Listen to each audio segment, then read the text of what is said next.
Lunedì 1° dicembre, buongiorno Sicilia da Michele Cucuzza. Buongiorno da Luca Ciliberti. I nostri argomenti, i primi bilanci del Black Friday e le aspettative per le vendite di Natale. Parliamo di commercio e naturalmente di regali, visto il periodo in cui siamo. Poi i prossimi giochi invernali per l'università che si terranno a Catania. E infine avremo con noi Guido Guerrera, che è un biografo famoso, è il biografo ufficiale di Franco Battiato, ma in questo caso lo sentiremo come autore di un romanzo, Rosso Siciliano. Ma prima di tutto le ultime notizie, il weekend con un grave incidente sulle strade a Catania, in via Palermo, a perdere la vita un uomo che viaggiava con suo figlio, che ha 14 anni e che è in gravissime condizioni. La loro auto si è ribaltata e è andata a finire contro un muro, probabilmente per l'alta velocità. Vediamo. Ancora sangue sulle strade di Catania ed ancora un incidente mortale, il secondo, nel giro di 48 ore. Dopo il terribile schianto sul viale Kennedy alla Playa, costato la vita al 28enne Salvatore Bonaccorso, un altro incidente semina dolore e morte. A perdere la vita è stato un 38enne che viaggiava insieme al figlio di 14 anni, quest'ultimo rimasto gravemente ferito e trasportato in codice rosso all'ospedale San Marco. Erano da poco passate le 7 del mattino quando l'auto si è schiantata su questo spartitraffico in via Palermo, non distante dal curvone di via Rosano. Fatale probabilmente l'alta velocità, con l'utilitaria che più volte si è ribaltata prima di adagiarsi su un fianco. Sul posto sono arrivati 2 ambulanze e i vigili del fuoco che con difficoltà hanno estratto padre e figlio dalle lamiere contorte. Il padre è deceduto durante il trasporto all'ospedale Garibaldi. Sulla vicenda indaga la sezione infortunistica della Polizia Municipale di Catania. Luca, anche i quotidiani ne parlano, vero? Oggi la notizia ovviamente è sulla pagina della Sicilia di Catania. Devo dire prima, eccolo qua, intanto il titolo: in auto contro il muro, un morto, la vittima si chiamava Cristian Mandrà e viaggiava con il figlio di 14 anni che è in grave condizione, quindi c'è apprensione anche per la vita di questo ragazzino. È il secondo incidente, sottolinea il giornale, in pochi giorni, in settimana aveva perso la vita un 28enne in viale Kennedy, siamo alla Playa, insomma sarà stato, insomma si pensa che sia stata l'alta velocità in questo caso la causa dell'incidente. In Italia però, questa è una notizia che poi troveremo anche sui giornali nazionali, è stato un weekend pesantissimo, un weekend di sangue, 11 vittime da nord a sud. Torniamo in Sicilia, a Palermo si cambia, finisce un'epoca con l'addio al monopolio nella spiaggia di Mondello. Dal 2027 le spiagge attrezzate saranno 7 e si alterneranno con altrettante spiagge libere. Addio al monopolio nella gestione delle spiagge del Palermitano. Dopo le polemiche legate alla vicenda della immobiliare italo-belga che gestisce la spiaggia di Mondello e per la quale la Regione ha avviato una procedura di decadenza dalla concessione, si registra una accelerazione nella redazione dei piani di utilizzo del demanio marittimo che i comuni devono predisporre in base a una legge del 2005. Così i 23 km di spiaggia della provincia di Palermo saranno suddivisi in vari lotti, 258.000 i metri quadrati che andranno in concessione, mentre una porzione simile resterà spiaggia libera. Si comincia dal comune di Palermo e dunque da Mondello, dove il litorale viene diviso in 14 lotti. Solo 7 saranno messi a bando per assegnarli a gestori che vinceranno le gare per farne spiaggia attrezzata. Altre 7 porzioni resteranno spiaggia libera e con un principio di alternanza fra libera e attrezzata. La bozza di piano è stata adesso approvata dalla Regione e deve andare davanti al Consiglio Comunale, che dovrà approvare il piano definitivo prima dell'ultimo vaglio ancora da parte dell'assessorato territorio e ambiente. Ci vorrà ancora un anno per i passaggi burocratici, ma in ogni caso le concessioni demaniali in regime di proroga scadono nel 2027.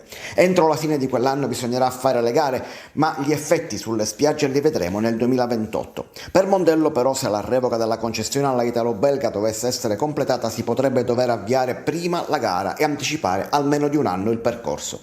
Il piano di Palermo e provincia prevede comunque non solo spiagge attrezzate e spiagge libere, ma anche porzioni di spiaggia e litorale da destinare ad attività sportive sportive, concessioni dove siano ammessi gli amici animali, 2 lotti di aree attrezzate da destinare a pubblico spettacolo, una struttura ricettiva, 2 parcheggi. Infine si inserisce una regola contro il monopolio: nessun operatore economico potrà gestire più di 2 lotti messi a bando. Siamo alla politica regionale. Domani riferirà in aula il presidente della regione Schifani, che non appare intimorito dalla mozione di sfiducia presentata dalle opposizioni, dalle inchieste in corso, dalla finanziaria. Nel frattempo si dà il via libera alle nomine di sottogoverno riservate alla DC di Cuffaro. Martedì si discuterà in aula all'Ars la manovra di sfiducia al presidente Schifani. Si parte da 23 voti più i 3 di Sud Chiama Nord con Cateno De Luca. Qualcuno giura che qualche altro voto arriverà in corsa. Il presidente è sereno, non porta rancore, l'ho detto lui stesso in queste ore, ed è pronto a riferire in Parlamento regionale, ma la mozione delle opposizioni non sembra preoccupare né Schifani né la maggioranza. La mozione di sfiducia ovviamente non passerà. È una mozione di sfiducia che è un mero atto politico, una testimonianza di presenza. Di solito anzi raggiungono l'effetto opposto, quello di compattare la maggioranza e di rafforzarla. Dopo 3 giorni di attesa il governo Schifani ha scongelato le nomine di sottogoverno riservate alla DC in consorzi universitari, parchi regionali e IACP. Le stesse che erano sparite dall'elenco compilato prima della bufera giudiziaria che ha investito Cuffaro, determinando le dimissioni dalla giunta dei 2 assessori della DC. Seppur con ruoli di secondo piano, i democristiani sono ancora nel governo. Un segnale per blindare la fiducia è anche la manovra finanziaria che arriverà a breve in aula. La maggioranza dunque serra i ranghi per evitare di andare sotto ai voti, così come è accaduto l'ultima volta. Il presidente dell'Ars, Gaetano Galvani, ha annullato anche il concerto di Natale per dare priorità, si legge, all'organizzazione dei lavori per l'approvazione della legge di stabilità. Sul piano giudiziario, invece, il Tribunale del Riesame ha annullato il sequestro degli 80.000 euro trovati e sequestrati nelle case di Cuffaro. I soldi erano posseduti legittimamente e non sarebbero frutto di azioni relative all'inchiesta in corso. C'è pure una notizia curiosa questa mattina: i controlli doganali delle volte riservano sorprese singolari. La Guardia di Finanza di Palermo ha sequestrato all'aeroporto di Punta Raisi, a un passeggero palermitano che proveniva da Bangkok, la testa di un coccodrillo, tra l'altro di una specie in via di estinzione. Un rettile originario delle regioni tropicali e subtropicali dell'Asia, una testa essiccata naturalmente, e lui la teneva in valigia regolarmente. L'uomo è stato denunciato e adesso potrebbe essere punito con un'ammenda da 20.000 fino a 200.000 euro o addirittura con l'arresto da 3 mesi a 1 anno, deciderà l'autorità giudiziaria. Luca, ne parlano i siti online? Sì, stanno cominciando ad aggiornare. Ti faccio vedere, questa notizia arriva dalla Guardia di Finanza sul sito della Sicilia.it, già online, l'abbiamo trovato, guarda, questo è il video, vediamo se riusciamo Vediamo. A vederlo, eccolo qua, lasciamolo scorrere un attimo, si vede proprio questa testa di coccodrillo, se riusciamo, vediamo ad andare, eccolo qua, si vede proprio la testa del coccodrillo che questo aveva in valigia, vedi, la conservava, ecco, sì. in questa valigia. Da non credere, ma è davvero invece è tutto vero. Torniamo a cose più consistenti, siamo al calcio. Il Catania ha centrato l'obiettivo: restare in testa alla classifica. Il gol iniziale indirizza il match di Picerno, poi tante occasioni per chiudere la partita, che vale anche il ritorno al successo in trasferta. In partite dal tempo effettivo sempre più ridotto serve partire forte. Il Catania Picerno l'ha fatto in tutti i sensi, si potrebbe dire, visto che è forte dopo 64 secondi a indirizzare il match con il 6° gol personale in campionato. Poi i rossazzurri dominano per mezz'ora, costruiscono varie occasioni e proprio il primo tempo, piaciuto a Toscano, è anche quello in cui si poteva chiudere definitivamente l'incontro. Nelle scelte dobbiamo essere più cattivi, più determinati, perché poi non puoi tenere aperte certe partite. Le tante occasioni che abbiamo creato, le situazioni, soprattutto in area di rigore del Picerno, devi Se vuoi essere una squadra forte devi concretizzarla, chiudere la partita e andare a casa. La ripresa è meno tecnica, si ferma Donnarumma, lunedì gli esami per capire l'entità del malanno. Il Catania costruisce comunque più occasioni degli avversari, una in particolare con una bella azione finalizzata da Jimenez e sventata da Marcone. Poi però, proprio per non aver chiuso la partita, arriva il rischio nel finale con l'ex Bocic. Dettagli importanti, anche da sistemare. Non è un dettaglio la classifica e nemmeno la sensazione che trasmette il gruppo, sempre pronto a esultare, anche metaforicamente, con chi è a casa infortunato. Il mister prima della partita ci ha fatto vedere un video bellissimo dove Aloi, Cicerelli e Mario Ierardi ci hanno salutato e ci hanno dato la carica ed è stata una grande emozione, ci ha dato quel di più da dare in campo.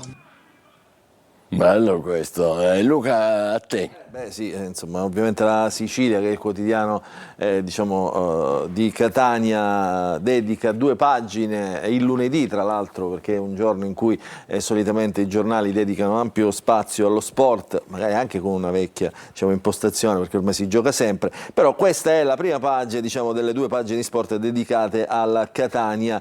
E il cammino dei rossazzurri, il Catania continua la corsa per vincere il titolo d'inverno.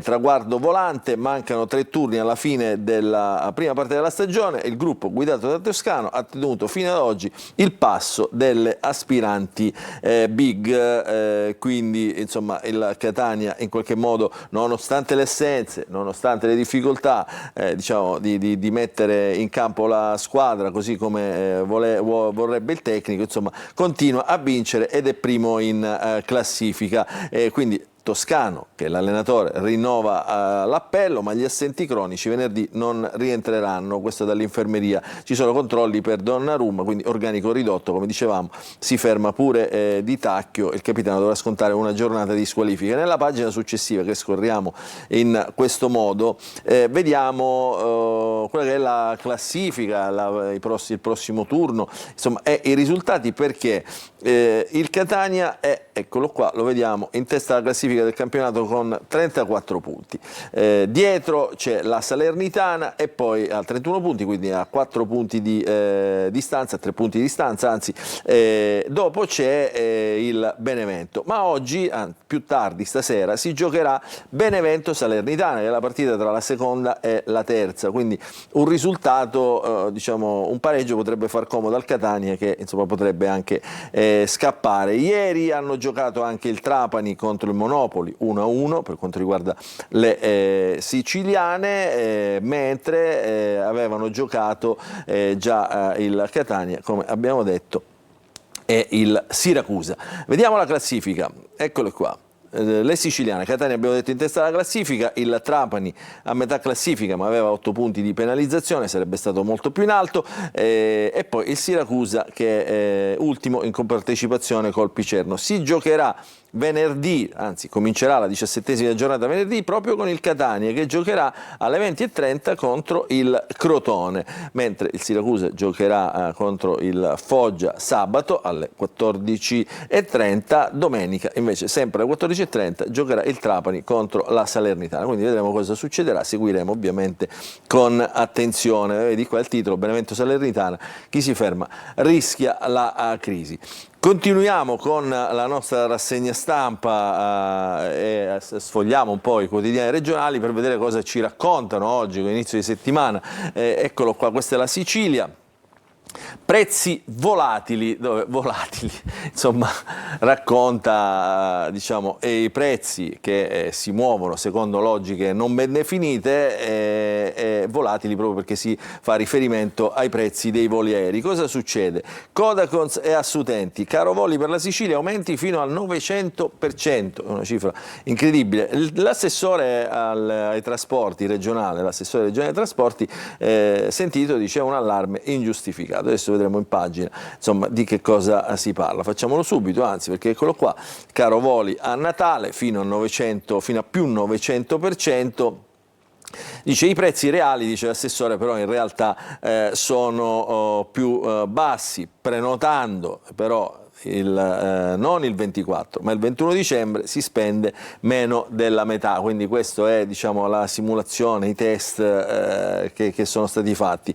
Il Codacons cosa dice? Da Milano a Catania il biglietto del 23 dicembre costa 178 euro, il 790% in più rispetto ai 20 euro del 13 gennaio. Quindi queste sono le fotografie, però insomma, si sa che è così, sotto le feste insomma, i prezzi crescono. Cosa dice l'assessore? Dobbiamo considerare che sono voli di linea, le compagnie hanno un numero di posti limitato ed una dinamica perfettamente normale che può essere evitata prenotando i voli in anticipo e non mesi, basta pensarci all'inizio di dicembre. Aggiungo, dice l'assessore che si chiama Arico, che per la Sicilia abbiamo anche tariffe medie nell'anno tariffe inferiori medie nell'anno a quelle della Sardegna, dove invece vige il famoso principio di continuità territoriale, quindi tutti si appellano a questa continuità territoriale. L'assessore dice ma meglio il regime di concorrenza, perché durante l'anno si riescono a spuntare prezzi anche più competitivi della tratta a continuità territoriale, che costa mediamente 70 euro. Quindi questo è, però insomma le associazioni denunciano. Ricordiamo anche che a Natale ci sarà il Sicilia Express, il treno, diciamo, che da nord arriverà a sud per le festività di Natale e poi riporterà pendolari, studenti residenti al nord Italia, diciamo siciliani residenti al nord Italia a casa alla fine delle festività. Il costo partiva da 29 euro, i biglietti però mi pare che non risultino più disponibili, quindi insomma una iniziativa partecipata. Sul tema del caro voli arriva ovviamente e aprono tutti gli altri giornali, per esempio il Giornale di Sicilia, caro trasporti, feste salate nell'isola, quindi insomma ha fatto presa questo appello del Codacons, diciamo, lanciato, che dice e parla di più 900% rispetto al normale, alle stelle biglietti di treni e benzina. Anche qui insomma si parla poco, diciamo, degli altri aumenti, cioè quelli che non sono strettamente legati ai voli aerei e biglietti aerei, ma aumentano i treni, aumenta la benzina, quindi spostarsi diventa sempre più caro. La vediamo questa stessa notizia, che diventa apertura anche nella Gazzetta del Sud, il terzo quotidiano regionale che vediamo oggi, la stangata di Natale. Anche qui questa cifra 900%, diciamo che è roboante, insomma colpisce, viene messa nei titoli. Vediamo dentro allora come ce la raccontano, eccolo qua, questa è sempre la Gazzetta del Sud.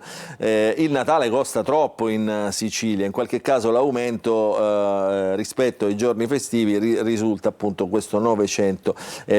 Anche qui simulazioni, prove eccetera, vediamo per esempio qualcuna.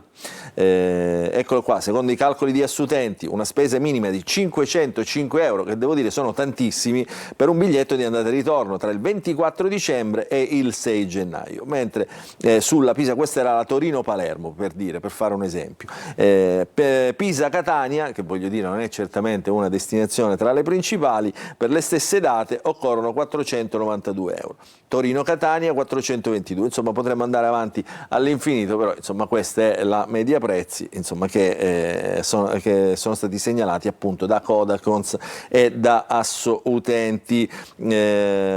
I rincari decisi dagli algoritmi, ovviamente sentiamo anche sempre questo refrain che ci dice sempre che sono gli algoritmi a gestire, ma ormai abbiamo anche noi capito, no Michele, come funziona la macchina. È chiaro che è una dinamica commerciale, più richiesta c'è, più salgono i prezzi. La crescita della domanda. Esattamente. Allora, ritorniamo invece sulle prime pagine, sulle altre notizie, ritorniamo sulla Sicilia, l'apertura appunto dedicata ai prezzi volatili, ma poi per quanto riguarda lo sport si celebra insomma quello che sarebbe stato un compleanno, oggi 61 anni di Totò Schillaci, c'è un reportage all'interno del giornale nei luoghi di Totò Schillaci al CEP, campione dall'animo umano. Una buona notizia che arriva da Trapani, i rubinetti respirano, però è allarme dai campi. A Trapani in via di soluzione all'emergenza idrica nel servizio di acqua potabile stanno riprendendo i turni ordinari di distribuzione, ma allerta campagna, l'invaso Trinità a mezzo servizio e l'acqua finisce a mare. Poi, insomma, abbiamo raccontato anche nei TG. Ritorniamo sulla prima pagina del giornale di Sicilia, anzi no, vediamo la prima pagina di Catania perché abbiamo visto l'incidente, però ci sono altre notizie. Oggi per esempio verrà svelato, dopo mesi di restauro, ristrutturazione, insomma riqualificazione, la facciata del municipio di Catania. Gli elefanti da stamane tornano a Barrire, un titolo abbastanza, come dire, eccentrico, però insomma la facciata del municipio anche in vista delle festività di Natale, quindi si è fatta bella e la rivedremo proprio oggi. Si rimuove l'impalcatura dopo i lavori di consolidamento del municipio. La questione Oda, l'arcivescovo Renna conferma che il consorzio Sisifo da metà mese gestirà l'Oda, ci sono qui questioni che riguardano l'occupazione e diversi lavoratori che non percepiscono lo stipendio, e poi tante notizie dalla provincia che arrivano appunto in questo caso da Pedara, da Giarre e poi insomma un racconto di quanto è di tendenza oggi il second hand, il commercio di seconda mano con i negozi vintage. Questa è Catania, dicevo, torniamo sul Giornale di Sicilia, le altre notizie. Si stringe il cerchio sul bandito in fuga. Qui siamo sulla cronaca di Palermo, la spaccata fallita in via Parisi. Abbiamo visto che negli ultimi giorni sono aumentate le spaccate alle vetrine del centro. Questa è una diciamo, del quale si stanno occupando le forze dell'ordine e si stringe il cerchio appunto perché si cerca uno dei banditi in fuga. C'ha in prima pagina il calcio, il Giornale di Sicilia, ma questa volta con il Palermo, il tris di Poia, sarebbe poi Ampalo, lancia il Palermo, che gioia, papà mi guardava, le parole appunto del bomber che ha segnato una tripletta nell'ultima partita. Questo è il Giornale di Sicilia. Ritorniamo invece sulla Gazzetta del Sud, tante notizie che riguardano insomma anche la cronaca nazionale nella prima pagina, però all'interno troviamo molta cronaca siciliana. Per esempio, eccolo qua, la Messina. Porti, passeggeri in Europa, Messina e Reggio ai vertici, quindi funziona la crocieristica nello stretto, secondo i dati Eurostat che confermano il primato. Le due città che condividono lo stretto sono rispettivamente prima e seconda nell'Unione Europea con 11,4 e 11,2 milioni di utenti. Sono numeri ovviamente che fanno riflettere e che girano economia. Questo lo troviamo sulla pagina di Messina. E poi no ai pontili galleggianti a Lipari. Qui siamo sempre nella zona di Messina, lo ricordiamo, siamo sulla Gazzetta del Sud che è il quotidiano dello stretto. No ai pontili galleggianti di Lipari, parte una petizione popolare, quindi ci si interessa in questo caso anche delle isole Eolie. Dopo la netta presa di posizione del sindaco Gulla, l'installazione di due strutture mobili private e nella riqualificata spiaggia di Portinente si muovono anche i residenti.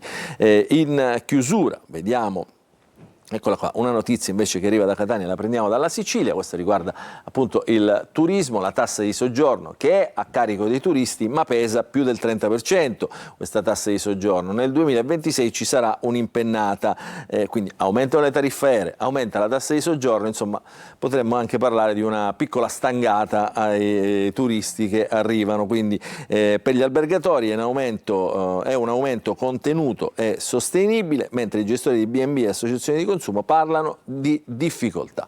Quindi questa è insomma la lamentela di oggi che troviamo sul quotidiano La Sicilia. A te Michele. Andiamo a dare un'occhiata al traffico, oggi è lunedì, vediamo un po' come vanno le cose a Catania. Ecco qui, via Vincenzo Giuffrida, come al solito verso il centro c'è un traffico più intenso, quello è un semaforo pedonale. Qui siamo alla circonvallazione, al Tondo Gioeni, direi che la situazione è assolutamente regolare, intensa ma tranquilla. Poi vogliamo vedere ancora l'Etna, com'è stamattina? C'è la neve come nei giorni scorsi? Ah, c'è un'altra foto, scusate, un'altra ripresa, circonvallazione ancora dall'altro lato, anche qui intenso il traffico, ma insomma non ci sono intoppi per fortuna. Bene. Allora, diceva, sì, lei mantiene la neve, non moltissima, ma c'è ancora, è una bellissima immagine anche questa. Vediamo la da Taormina, ecco, splendida sullo sfondo l'Etna e Taormina meravigliosa come sempre. Bene, facciamo una breve pausa, tra poco poi con Luca Ciliberti daremo un'occhiata ai quotidiani nazionali. State con noi, buongiorno Sicilia, oggi è il 1° dicembre.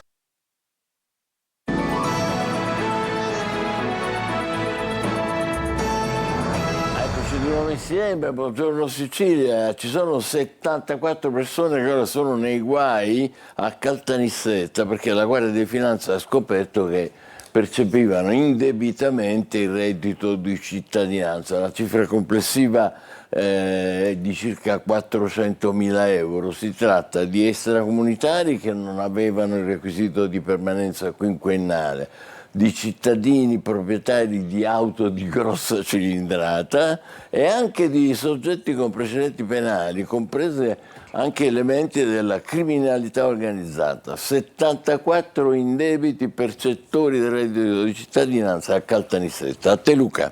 Grazie Michele, allora adesso cominciamo la rassegna stampa dei quotidiani nazionali che di giovedì segnano un po' anche l'agenda di quello che succede all'inizio della settimana. Ci sono due notizie internazionali che ovviamente ritroviamo nelle prime pagine: il risultato dell'incontro in Florida sui negoziati tra Russia e Ucraina e poi l'attacco agli italiani in Cisgiordania, questo per quanto riguarda la cronaca estera. Poi tanta politica, insomma, con il riposizionamento, insomma, dei partiti del centrosinistra, cercano un po' in qualche modo posti al sole e poi oggi lo vediamo anche, lo vedremo poi magari più avanti, sono stati resi noti, anzi ieri sono stati resi noti, quindi oggi il commento dei 30 cantanti del Festival di Sanremo, quindi le troviamo ovviamente tutte nelle pagine. Quindi Russia, Ucraina, Stati Uniti, eccolo qua, vertice a ostacoli, negoziati in Florida, colloqui produttivi,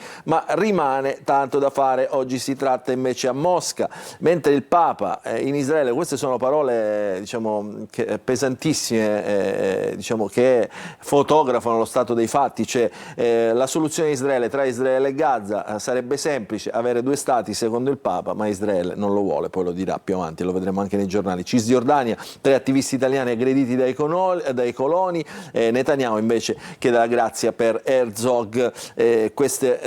Tutta la politica estera messa tutta in un titolo nel Corriere della Sera. Parla anche Crosetto, l'intervista al ministro della difesa: bisogna garantire che l'esercito russo non li attacchi mai più, il riferimento ovviamente è agli ucraini. E poi vedete la politica della quale vi parlavo, Schlein incassa il sì del correntone PD, io segretario di tutti, quindi insomma smorza un po' le polemiche. Qui ci sono i cantanti, però non mi soffermo perché poi li vediamo più avanti, perché insomma sono 30, quindi cercheremo di capire un po'. Meno big e più sorprese però è il titolo. Allora andiamo a vedere dentro il Corriere che cosa è successo in questo vertice. Eccoli qua, qui ci sono i protagonisti, Rubio, che è il segretario di Stato americano, si sono incontrati in Florida con gli emissari del governo ucraino, gli ucraini a Miami per le trattative, discussioni non facili, c'è ancora molto da fare, dicono gli Stati Uniti. L'incontro nel club privato di Witkoff, che oggi però va a Mosca a trattare, quindi insomma continuano le trattative, perché la guerra ormai sembra non volerla più nessuno, se non neanche Putin probabilmente, secondo il racconto dei giornali. Allora scorriamo la pagina, eccola qua. La Russia sa benissimo cosa Kiev non può cedere, i propal violenti, se non condanni li giustifichi. Questo è il ministro Crosetto, il ministro della difesa, anche in riferimento alle parole della professoressa albanese, che in qualche modo ha suscitato polemica dopo aver giustificato in qualche modo gli attacchi alla stampa, dentro la sede della stampa. Crosetto: sono idee di nazismo e fascismo che pensavo fossero cancellate, in riferimento appunto a queste questioni di politica internazionale e a tutto quello che sta succedendo nel nostro paese. Nel frattempo però che succede? Cioè, questa trattativa diventa complicata e difficile anche perché sono emerse diciamo, le corruzioni con i soldi arrivati diciamo, dai paesi dell'Unione Europea, dai paesi dell'Occidente diciamo, all'Ucraina, e quindi qui si fotografa Zelensky e il suo cerchio magico. Yermak, Mindic, Chesnikov, Kulabayev, insomma sono tutti personaggi diciamo, che abbiamo imparato a conoscere in questi anni e che come dire, in qualche modo fanno parte, come titola qui, della corte del presidente, che poi è stata diciamo, oggetto dello scandalo delle tangenti. Non si sporcano col cash, diciamo, le parole diciamo, che fanno parte insomma, di questo racconto. Quindi diventa tutto più complicato per questo. Vedete qua, infatti la Repubblica lo titola in prima pagina: corruzione a Kiev non aiuta. Cioè, diventa tutto molto più in salita, colloqui Stati Uniti, Ucraina a Miami, Trump critico contro Zelensky, ma l'accordo è possibile. Dice c'è molto da fare, dicono gli Stati Uniti, dalla Russia un ruolo centrale. Attacco alla stampa. Facciamo un attimo una breve parentesi perché oggi trovo davvero interessante diciamo, quello che scrive Concita De Gregorio in un fondo su Repubblica. Devo fare un attimo una piccolissima parentesi per l'antefatto, cioè l'antefatto è l'attacco del corteo Pro-Palla a Torino alla sede della Stampa, imbrattata la sede della Stampa, distrutta, vandalizzata. La Stampa è un quotidiano nazionale ovviamente che ha sede a Torino.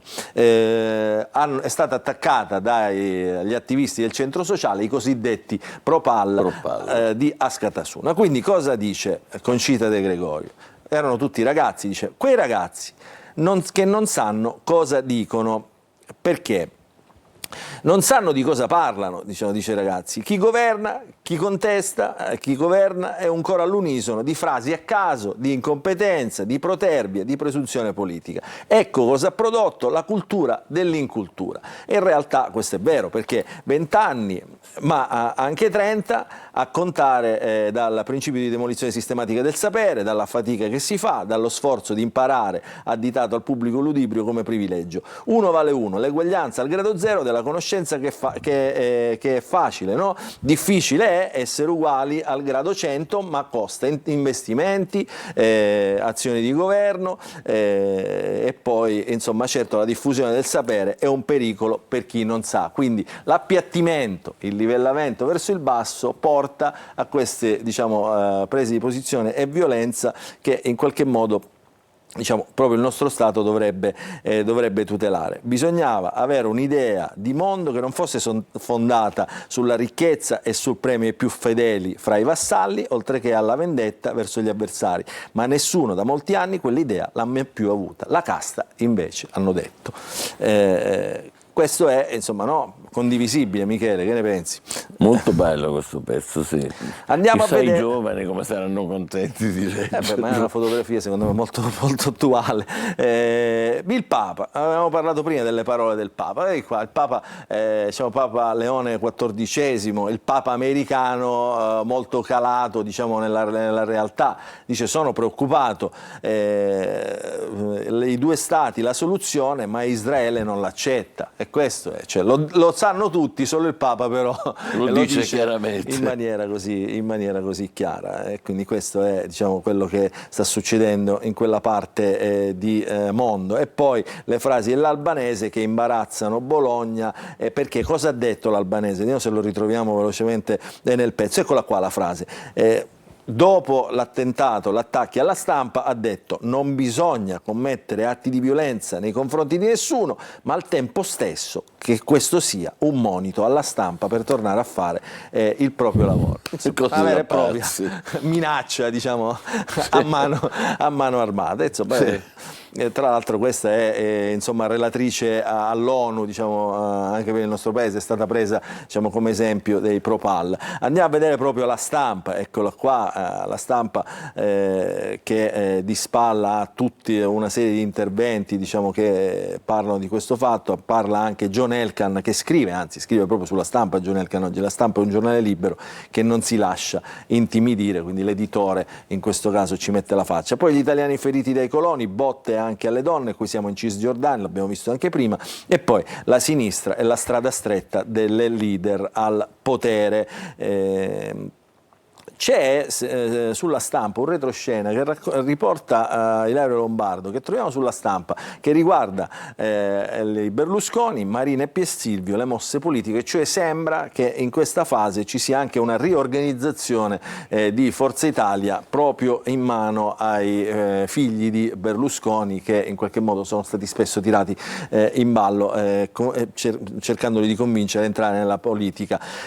Attenzione, oggi il Sole 24 Ore, molto interessante, come sappiamo il lunedì c'è un'apertura fredda, però questa è di quelle che farà discutere, che farà parlare da qui a giorni. La qualità della vita, ne parliamo spesso, però questa è la vera classifica, diciamo, che fa riferimento, la classifica del Sole 24 Ore, no Michele, quando noi parliamo, allora, la famosa, il risultato è sempre quello, no? Trento, Bolzano, Udine, il trionfo dell'arco alpino in testa alla provincia trentina, quindi Trento sempre la migliore città per qualità della vita, sono una novantina i parametri presi in considerazione, le grandi città in risalita, quindi si parla di Roma e Milano, Cagliari la prima fra i territori del sud.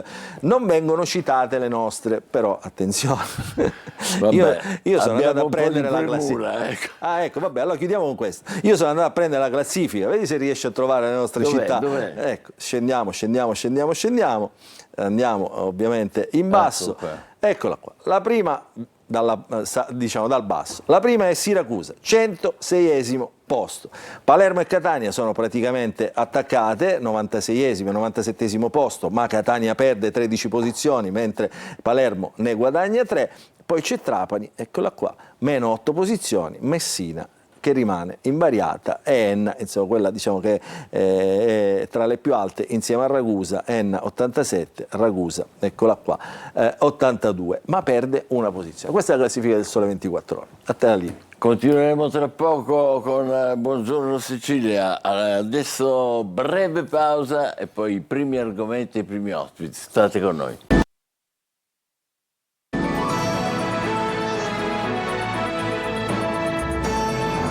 Buongiorno Sicilia, primo ospite di oggi Claudio Micelli, che è presidente di Confesercenti Catania, benvenuto. Buongiorno. Grazie per essere con noi. Prima di tutto una cosa ovvia, in America il Black Friday è uno solo, il venerdì dopo il giorno del ringraziamento, sarebbe il 28 di novembre. Da noi dura una stagione, diciamo, perché conviene a noi consumatori, certo, ma anche agli esercenti? Ma mica tanto. Mica tanto? No, assolutamente.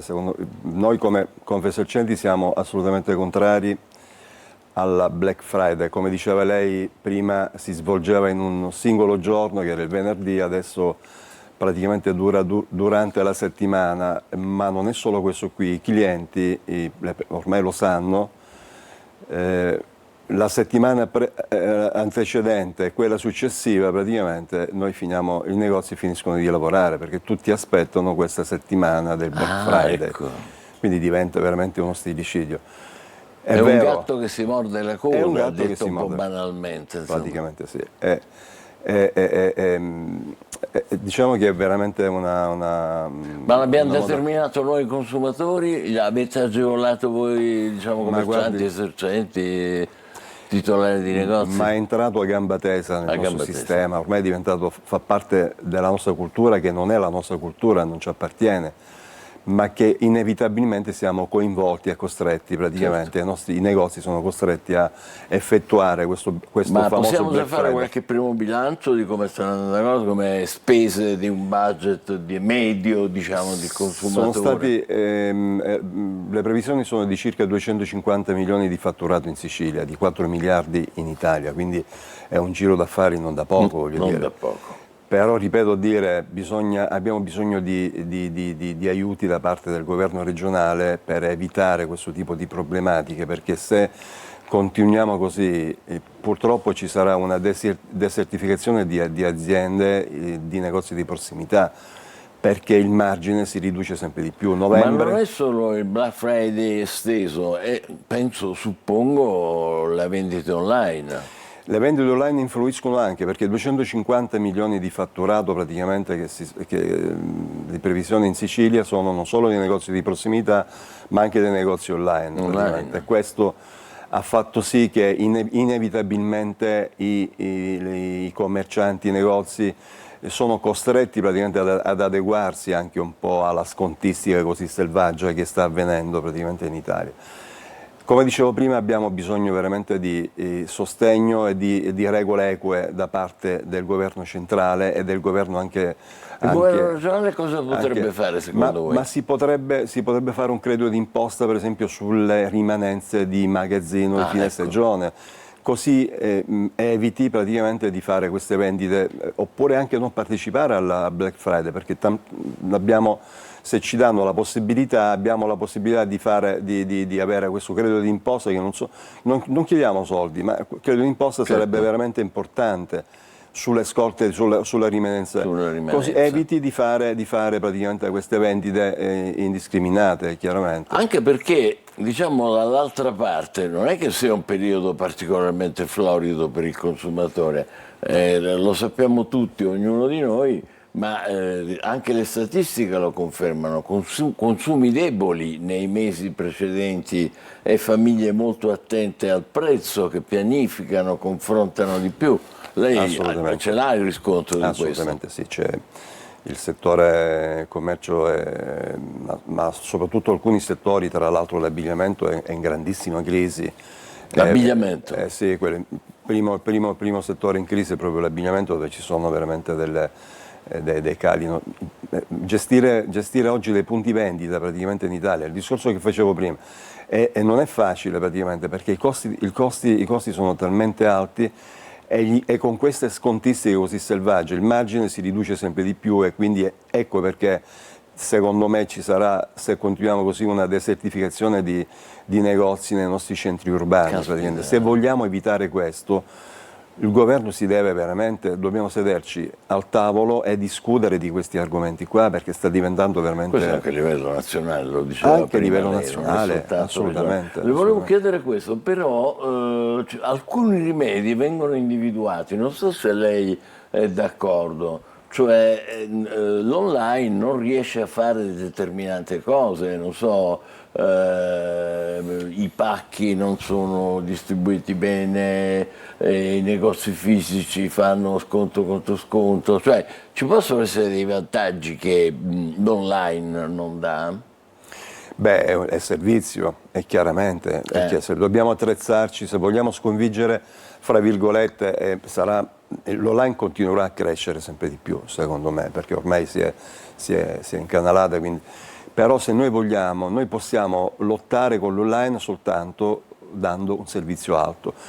Io statisticamente, per me l'America è sempre un punto di riferimento, ritornano in America a salire statisticamente i negozi retail, quindi coloro che danno praticamente servizio, ma non stanno ritornando a crescere, stanno a discapito dell'online, perché l'online praticamente continuerà anche loro ad avere praticamente... Parlo di assistenza, cambi rapidi, confezioni di regalo, consigli, affidabilità, relazioni con il cliente, giusto? I servizi di cui parlavo prima. Esatto. Possiamo combatterli, ma dando questo tipo di servizio, praticamente, che deve essere un servizio alto, di eccellenza. Ecco. E lì non facciamo praticamente paragoni. E per i territori è ancora presto per fare bilanci su quali categorie e quali situazioni si trovano meglio? Ancora un po' presto forse? Sul Black Friday quello che si consuma maggiormente è l'abbigliamento, calzature, accessori, e poi dopo praticamente tutto il resto. Questi sono gli oggetti praticamente desiderati in quel periodo delle vendite dell'online. Ora voi potrete approfittare di eventi in città tredicesime? Sì, ma come le accennavo prima, il Black Friday erode anche vendite natalizie, perché tutti quanti praticamente ormai aspettano il Black Friday, quindi anticipano, sanno che ci sono gli sconti per andare a comprare anche regali di Natale. Di Natale. E quindi erode chiaramente, toglie praticamente le vendite che si facevano solitamente nel periodo natalizio. Sì. E qui, lei ha già fatto una statistica generale nazionale sulle spese e i consumi? Sì, i consumi sono, come dicevo prima, sono circa 250 milioni di euro in Sicilia, fra online e... Più o meno rispetto all'anno precedente? Siamo in crescita dell'8%. Questo dovrebbe essere confortante. Mica tanto. È il gatto che si morde la coda, sì, confortante relativamente, perché tu apparentemente togli margine, perché a novembre solitamente si lavorava a prescindere praticamente, quindi poi aspettavamo le vendite natalizie e poi cominciavano i saldi. Chiaramente adesso se lavori praticamente con gli sconti a novembre, chiaramente il margine si riduce. I costi aumentano e quindi il discorso è molto semplice. In un certo senso la globalizzazione ha un po' danneggiato. È cambiato il sistema, è cambiato tutto, è cambiato veramente molto il sistema e dobbiamo veramente cercare di... Ecco perché lei vede praticamente tanti negozi storici che finiscono, a tutto c'è un motivo praticamente, no Reggi. Ecco, lei ha parlato di intervento del governo regionale un attimo fa, per quanto riguarda, come dire, la defiscalizzazione, se ho capito bene, per le rimanenze. Il governo nazionale cosa potrebbe fare? Credito d'imposta. Credito d'imposta, sì, sulle scorte di magazzino oppure sui fitti che sono talmente... I costi, dobbiamo abbattere i costi, cioè dobbiamo trovare non si chiedono soldi, però il credito d'imposta praticamente secondo me si potrebbe ottenere da parte sia dal governo centrale ma anche dal governo regionale. L'aria che tira è buona o... Mica tanto. Non c'è molta risposta da parte praticamente da noi. Noi associazioni stiamo tentando di fare l'impossibile e l'impossibile affinché ci sediamo al tavolo e discutere di queste cose qui. Per chiudere, le farei una domanda un po' banale, ma mica tanto secondo me. Quali sono le città dove va meglio e invece va meno bene in Sicilia? Paradossalmente Catania sta reagendo meglio di Palermo in questo momento, sì? praticamente. Sì, Catania solitamente regge più di Palermo. E come mai questo? Palermo è il capoluogo. Catania è una città molto più attenta tradizionalmente di commercio. Sì, esatto. Palermo meno bene. E poi insomma Siracusa, Ragusa praticamente sono anche città che rispondono, parliamo del Black Friday chiaramente, in linea generale è Catania sempre quella che un po' regge in Sicilia un po' i fili Grazie Presidente di Confesercenti Catania, Claudio Micheli. Speriamo che le vostre richieste, soprattutto quelle per quanto riguarda, diciamo così, le rimanenze da detassare, dette un po' banalmente, possano essere accolte sia a Palermo sia a Roma. Adesso facciamo una pausa e poi ci occuperemo di altro. Parleremo dei giochi invernali per l'università che si terranno a Catania a partire dal 17 dicembre. State con noi, buongiorno Sicilia. Ben ritrovati ai nostri telespettatori da Vanessa Minotti di Trebi Meteo. Una perturbazione a porta dell'instabilità al centro-nord per la giornata di lunedì con piogge e rovesci sparsi, della variabilità in Sardegna, mentre al sud e in Sicilia non mancheranno spazi soleggiati. In dettaglio in Sicilia ci attende una giornata di lunedì appunto soleggiata con solo qualche annuvolamento di passaggio di tanto in tanto, ventilazione debole con mari in prevalenza calmi, temperature massime fino ai 18-19 gradi. Dando uno sguardo poi alla situazione attesa sempre in Sicilia per la giornata di martedì, il contesto resterà per lo più invariato. Potremo avere solo una locale variabilità sui settori sud-orientali, ventilazione che sarà debole con mari in prevalenza calmi e per quanto riguarda le temperature massime i valori non subiranno particolari variazioni. Per tutti i dettagli c'è l'app gratuita di Trebi Meteo.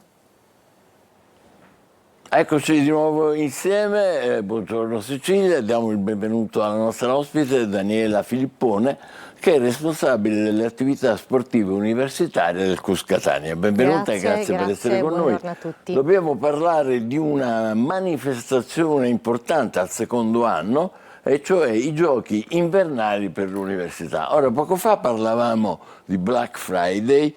Qui dobbiamo parlare di Christmas Games, ormai si parla inglese, è vero? Beh sì, diciamo di sì.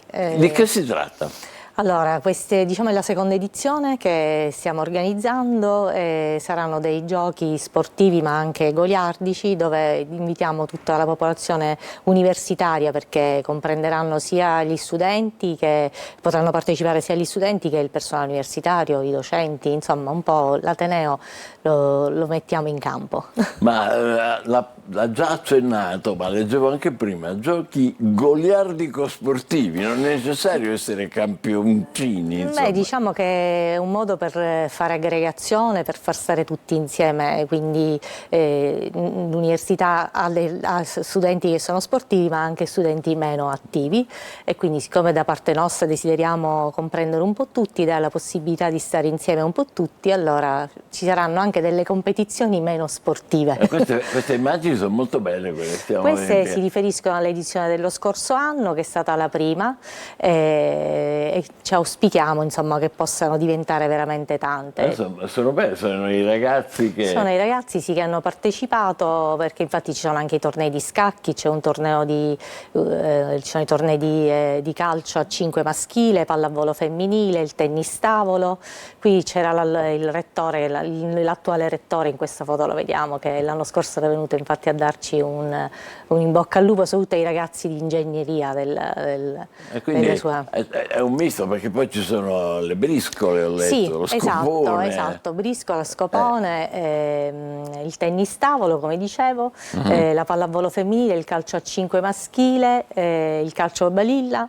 Insomma, queste sono le discipline, tutte sono 9. Tutti possono partecipare. Sì, possono partecipare tutti. Chi non è un atleta, diciamo, sì, esatto. in erba. E ci possono partecipare anche i docenti? Sì, anche i docenti. Diciamo, proprio come dicevo prima, l'Ateneo in campo, perché invitiamo a partecipare chiunque, insomma. E anche gli studenti stranieri, quelli che fanno l'Erasmus? Sì, anzi è un modo per cercare di farli sentire proprio a casa loro, anzi i ragazzi che nelle squadre avranno, gli studenti Erasmus avranno un bonus. Ah sì, partono già avvantaggiati. Partiranno avvantaggiati. Vediamo il poster, che è bellissimo, lo vediamo schermentario e infatti per c'è un istante. Il simbolo un po' di tutte le varie attività che faremo. 17 dicembre il debutto, e che è molto carino anche la grafica. Il 17 dicembre dalle ore 17 in poi. Negli impianti sportivi del CUS Catania, della cittadella universitaria di Catania. Come ci si iscrive? I ragazzi dovranno comporre delle loro squadre, entro il 12 dovranno presentare questa modulistica presso il CUS Catania, dove appunto indicheranno i componenti delle loro squadre. Diciamo che avranno la possibilità di fare le loro squadre, i ragazzi non devono afferire tutti allo stesso dipartimento, ma potranno essere amici, colleghi di diversi dipartimenti, e tra di loro formare delle squadre e venire a giocare, a divertirsi con noi. Che bello! L'anno scorso quali sono state le categorie che hanno dato più soddisfazione? Devo dire sempre la pallavolo e il calcio a 5 maschile, sì. Calcio a 5 maschile? Sì. Sì. E lì sempre entrambe maschili, anche la pallavolo o anche misto? No, la pallavolo è femminile. Abbiamo perché noi abbiamo una tradizione sì, c'è una bella tradizione pallavoliste, sì. Diciamo che sono... anche noi, la nostra squadra quest'anno di punta di pallavolo è una squadra composta tutta da studentesse universitarie. Ecco, fantastico. Scommetto che i docenti sono più concentrati sugli scacchi, per esempio, o sbaglio? No, eppure no, le devo dire che vengono a fare le nostre, anche le altre, anche il calcio è una disciplina che viene praticata da parecchi docenti. Sì. Ma è vero che c'è un referente, chi è questo referente? Vabbè, ogni squadra avrà un proprio referente che sarà responsabile per coordinare il proprio gruppo. Da questo dà l'elenco, diciamo, lui deve comunicare. sarà lui che è il nostro referente, colui che insomma si occuperà di tenere a bada I suoi. Sì. Avete una mail che io ho qua, sport universitario tutto unito, Sì, @cuscatania.it. Sì, Lo dove i ripeto, ragazzi... sport universitario @cuscatania.it, e c'è un limite di tempo per Entro il 12 di dicembre dovranno presentare le loro squadre. Sì, Bene. sì, ancora c'è, però già percepisco fermento. Sì, tra i ragazzi, sì, qualcuno che insomma manda le mail, che chiede informazioni, diciamo che già c'è un po' di Questo fermento. è molto bello. Non oso immaginare il tiro alla fune, che cosa è successo l'anno scorso. Allora, il tiro alla fune è una delle discipline molto sentite, è una disciplina che, diciamo, l'evento più importante che noi organizziamo per gli studenti universitari e per l'università, per l'Ateneo tutto, è il Palio d'Ateneo. All'interno del Palio d'Ateneo c'è anche il tiro allo fune, che è uno dei giochi più sentito dagli studenti.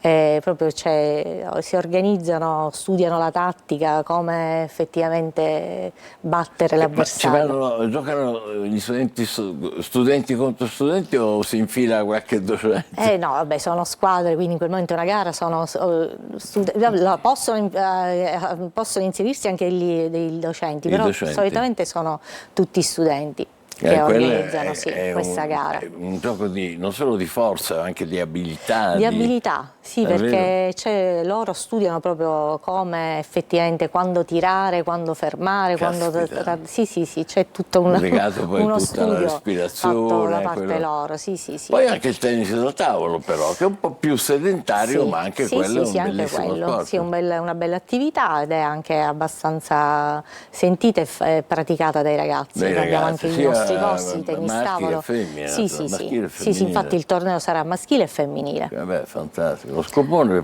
scientifico. Scopone e briscola sono gli sport, io dico, più praticati nelle aule studio.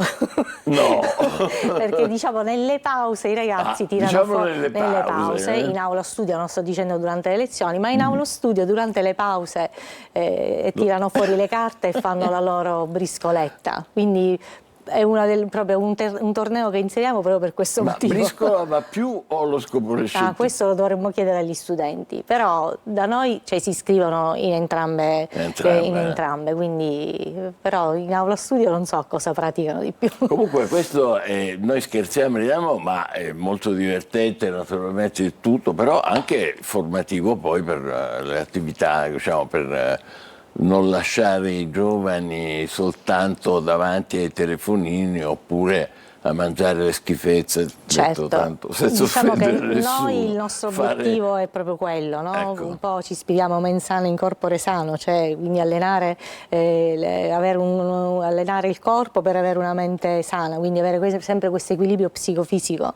quindi per noi diciamo il nostro massimo, no? Cioè, è proprio quello che ci auspichiamo di fare. Bello. Tanto per avere un'idea, un dato riguarda la partecipazione l'anno scorso, forse l'ha già detto, ma magari... L'anno scorso si sono iscritte credo una ventina di squadre, non ricordo perfettamente, quest'anno ci auguriamo di averne molte di più, era la prima edizione, quindi era insomma ancora in partenza. Ma queste squadre corrispondono più o meno a... sono 200 persone di atleti. E vengono anche da fuori? Perché poi ci sono anche tutti i ragazzi che vengono a sostenere i propri colleghi. Quindi sì. Perché ci sono quelli che invece di praticare... Fanno il tifo.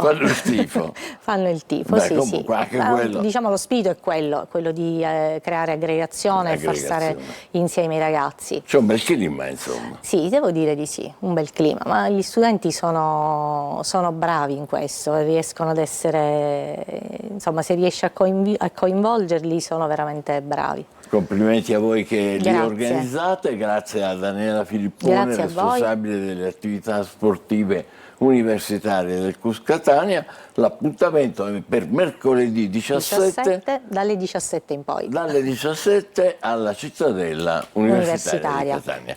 Bene, adesso facciamo una breve pausa, tra poco parleremo di Rosso Siciliano, un romanzo ambientato naturalmente nella nostra terra. State con noi, buongiorno Sicilia.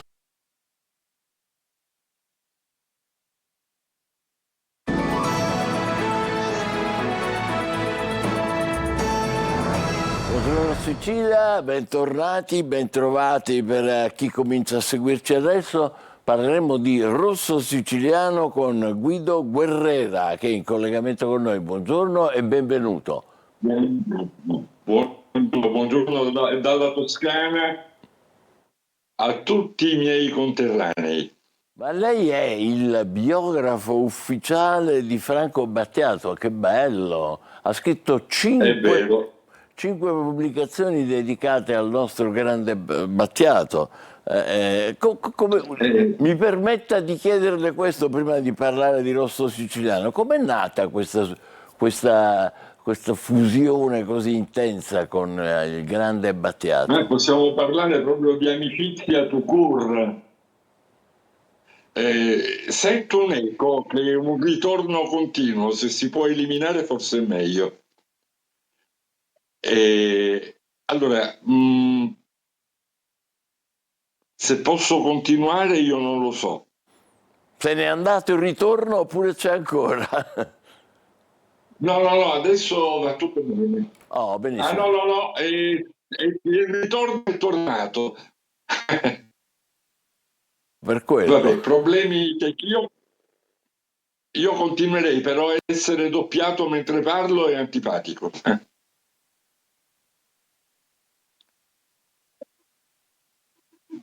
Rosso Siciliano. Addirittura? Mi sente? Sì. Allora, Rosso Siciliano è il nuovo suo romanzo, edizioni Minerva, ambientato tra gli anni 50, naturalmente l'ambiente siciliano, ed è la storia protagonista di questa bambina che si chiama Amelia Sole, segnata sin dall'inizio dalla perdita. Ce ne vuole parlare? Allora, il Rosso Siciliano è un romanzo di formazione che vede protagoniste 3 donne, Amelia Sole, che è una ragazza molto coraggiosa, costretta a abbandonare la Sicilia anche a causa delle violenze del padre, da parte del padre. La zia Saruzza, che è una figura veramente centrale, perché colei che guarda il mondo da uno spiraglio, no? Dallo spiraglio della propria porta finestra, vede il mondo scorrere, e lei è il simbolo dell'immobilismo, se vogliamo, della nostra Sicilia per certi versi.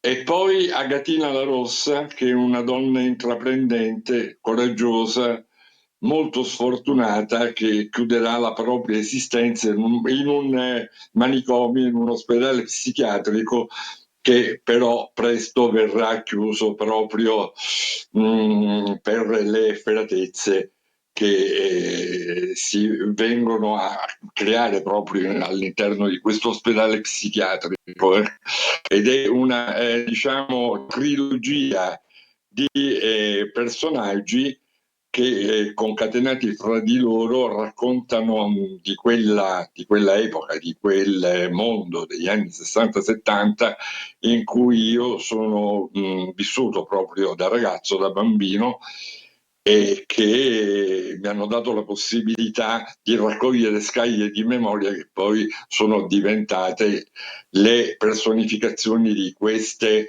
protagoniste, e cioè di Amelia Sole, della zia Saruzza e di Agatina la Rossa, anche se io nella mia vita non le ho fisicamente incontrate mai. Però è ovvio che quando si è ragazzi inconsciamente si raccolgono delle suggestioni, delle emozioni che poi sedimentano dentro di noi e da più vecchi prendono forma proprio di persone in carne ed ossa, ecco. E quindi io ho scolpito nel mio romanzo queste 3 figure. E questo è bellissimo. Saruzza, la zia di Amelia, è completamente diversa dalla nipote, però fra di loro si crea un rapporto di tipo simbiotico, è vero, un po', insomma, l'una ha bisogno dell'altra. La zia Saruzza, che come dicevo prima è la donna che guarda, è una specie di regista, a suo modo vede il mondo scorrere e il suo occhio come un obiettivo, come l'obiettivo di una macchina da presa tende a registrare questo passare del tempo, questo cambiare del mondo. La zia Saruzza è colei che in qualche modo immola se stessa nell'universo della grande solitudine, della assoluta rinuncia, e nei confronti della nipote contrae quella solitudine totale, contrae un sentimento morboso, perché tutta la sua vita è incentrata sul leggere in maniera compulsiva quel diario fino all'esaurimento e fino proprio a una sorta di autoimmedesimazione nel mondo e nella vita della nipote che è ormai lontana e che alla fine andrà ad approdare perfino a Cuba, dove incontrerà e intervisterà da inviata speciale una delle mogli, la prima moglie di Ernesto Che Guevara. E quindi Hilda Gaida, no? E da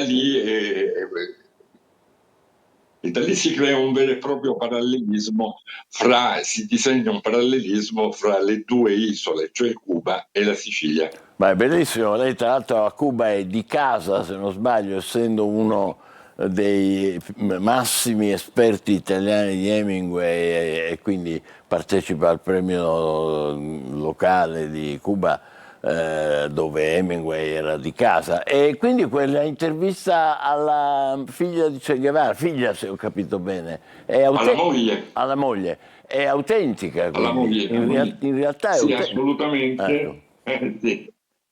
Assolutamente, e poi lei parla anche non soltanto di se stessa, ma del rapporto che Che Guevara aveva nei confronti delle altre donne che sono state al suo fianco, quindi come Tania la guerriera,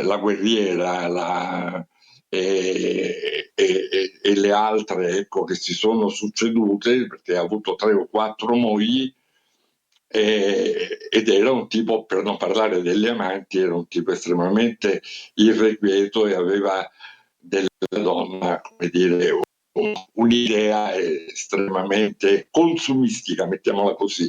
Che Guevara era anche questo, però erano altri tempi, si sa. Quindi, interessantissimo, dalla Sicilia a Cuba, dalla nostre arcaicità sino al, come dire, alla rivoluzione terzomondista.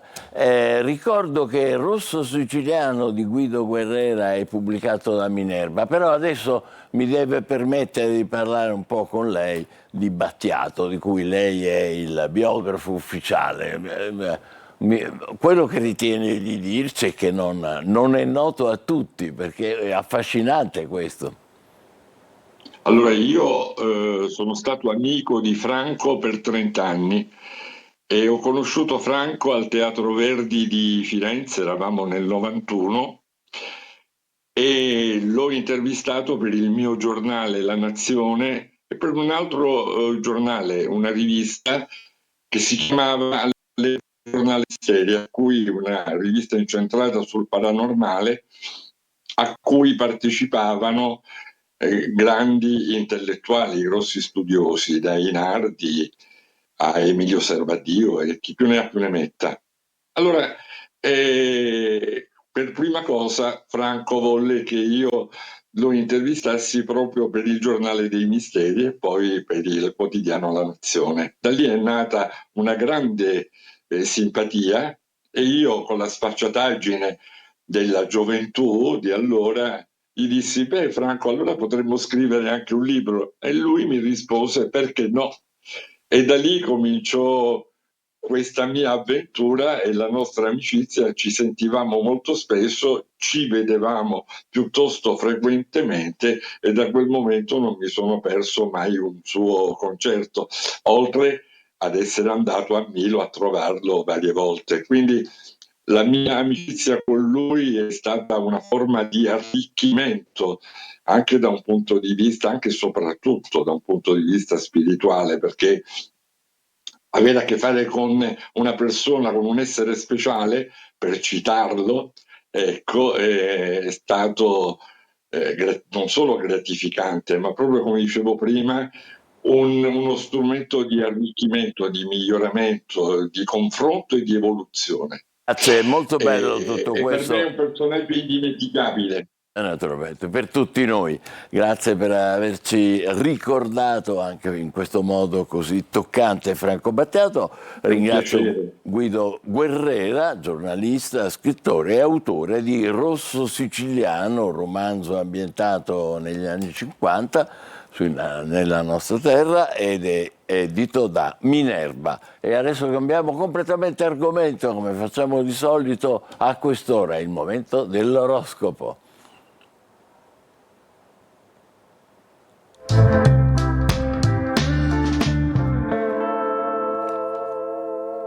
Eccoci, siamo pronti? Marco, ci sei? Marco Amato? Eccolo lì, Sì, lo vedo. Nato pronto. Nato pronto. Senti, che bella tazzina hai quest'oggi. Oggi è una tazzina molto raffinata e particolare, sì, a parte la ceramica, è l'uso Ceramica. proprio dell'intreccio che costituisce il manico, che mi piace molto perché ha anche di floreale e di vitale, che mi piace moltissimo. È una Limoges, sono molto appassionato di questa linea francese, un village della France che ha prodotto tantissime cose belle. Ma oggi mi volevo collegare proprio a questa florealità, a questa voglia di vita, proprio perché volevo parlare per dare inizio a questo dicembre meraviglioso, proprio con l'augurio delle stelle che vedono una luna in Ariete e un tripudio di vita, perché sono proprio i segni di fuoco quelli a cantare di più tra le stelle. E per questo mi rifaccio ad un commento che mi ha molto colpito della signora Demi Moore. Demi Moore appunto ha voluto affermare a Vanity Fair che lei è fiera e felice di come sta invecchiando, perché secondo lei chi pensa che invecchiare significa vivere di meno si sbaglia di grosso, elencando tutta una serie di cose che fa, che vive anche con quel bagaglio meraviglioso di chi ha vissuto veramente, che quindi non ha più le insicurezze del neofita, ma di chi sa che ogni problema nella vita è irrisolvibile. È un po' un atteggiamento gioioso che mi ha ricordato anche quello della signora Vanoni, che ha affrontato la sua vecchiaia in una maniera assolutamente bella, carina, partecipata. Ecco, allora, il tempo nello zodiaco è segnato dal pianeta Saturno, è proprio lo Scorpione, che è il segno di Demi Moore, è il segno della creatività. Quindi essere creativi è un po' la migliore cura contro il tempo. E questo, insomma, tutti i creativi che abbiamo conosciuto ce l'hanno sempre in qualche maniera dimostrato. Dunque, oggi Luna in Ariete, tra l'altro, è una fase importantissima perché il giorno 5 si compierà Super Luna e quindi sarà l'ultima luna di una stagione che darà poi il via al solstizio d'inverno. Per cui questa luna cosa ci porta? La luna del Castoro, appunto, ci porta a resistenza e vitalità. Ariete, primi nello zodiaco e primi anche in questa voglia di vivere. Da oggi in poi preparatevi a una nuova vita perché ricomincia appunto tutto quello che il 2025 vi aveva predetto che l'autunno sarebbe stato magnifico. Sì, autunno a ridosso dell'inverno, magari Toro. Per voi tutta questa forza di fuoco è un po' destabilizzante, non amate, voi amate le cose un po' più calme, ma Luna e Venere hanno deciso che dovrete accelerare, abbiate pazienza, Gemelli. Per voi invece fa gioco tutto questo forza sagittariana e arietina, che però per voi è sfida, perché il Sagittario in opposizione vi chiede di dare un di più. Cancro, Luna in quadratura oggi, quindi il Cancro deve chiudere assolutamente alcune fasi della sua vita in maniera corretta e sensata per darne il via ad altre. Leone, nello zodiaco splendete per passione oggi e inizia la settimana per voi in una maniera molto positiva, quindi godete di questo momento. Vergine, Tutti questi moti accelerativi, per quanto non siano nel vostro stile, invece vi fanno proprio gioco perché vi portano a soluzionare tutta una serie di cose che ancora erano così sospese, cosa che non vi innervosisce di meno. Bilancia, ottima questa configurazione perché seppure la Luna oggi è opposta, quindi controvoglia, ma finalmente tutto quello che in Sagittario vi aiuta a prendere accordi importantissimi per i progetti che avete. Scorpione, tutto è più lucido, chiaro e oggettivo.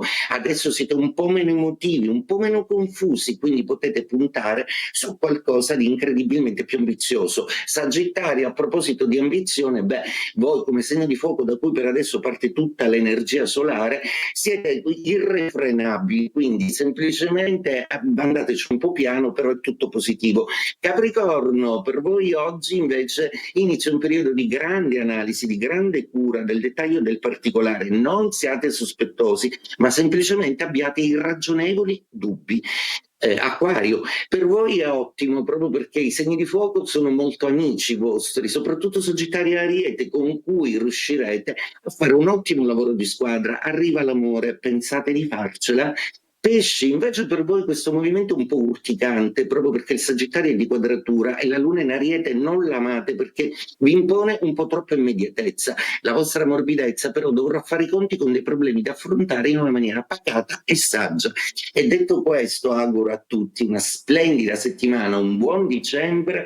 Buongiorno caro Michele, buongiorno Sicilia. Buongiorno a te e buona settimana a te, grazie per le tue preziosissime informazioni. Luca, passiamo a tutt'altro genere di informazione, vero? Sì, allora due notizie, una diciamo abbastanza importante, diciamo, perché viene fuori insomma che stiamo parlando di disabili, quindi verso la giornata delle persone con disabilità. Viene fuori dalle pagine della Stampa oggi questa notizia, le assunzioni negate a chi ha disabilità.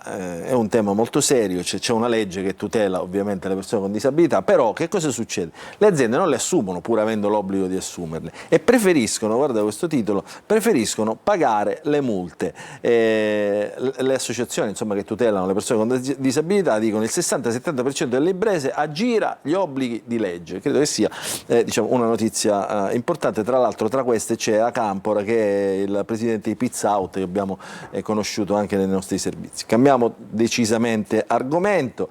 Ieri sono stati diciamo, resi noti i nomi dei cantanti di Sanremo, eccoli qua, 30 persone, 30 artisti.